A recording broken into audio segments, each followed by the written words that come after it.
Chapter of history کے معزز سامعین، السلام علیکم۔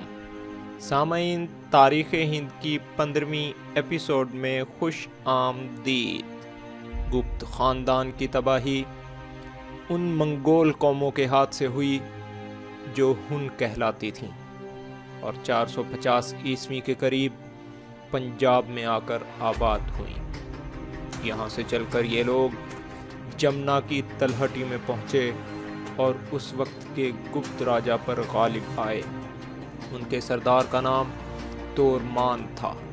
اس نے 500 عیسوی کے قریب اپنے آپ کو مالوے کا راجا بنایا اور مہاراجا کہلوایا۔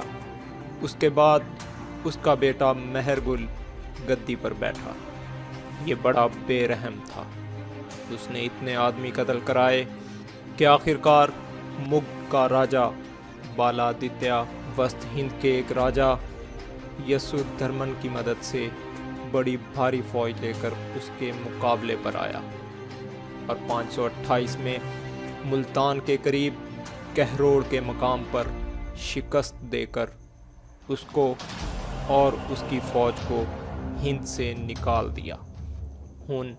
ہند میں 100 برس کے قریب رہے۔ بعض کہیں کہیں آباد بھی ہو گئے۔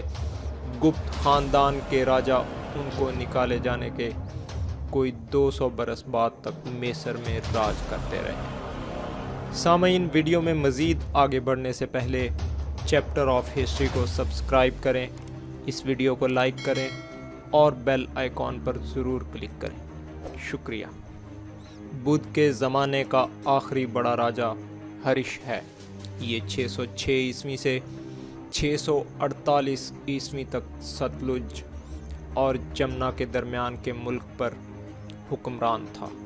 اس کی راجدھانی تھامسر تھی، جس کا قدیم نام کرکشیتر ہے۔ اس نے شیلا دتیا کا لقب اختیار کیا۔ یہ شمالی ہند کا مہاراجا دھیراج تھا۔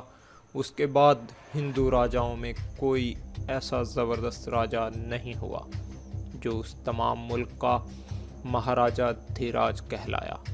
پنجاب سے لے کر آسام تک گنگا اور سندھ کی وادیوں کی کل سلطنتوں کو فتح کرنے میں اسے 30 سال لگ گئے۔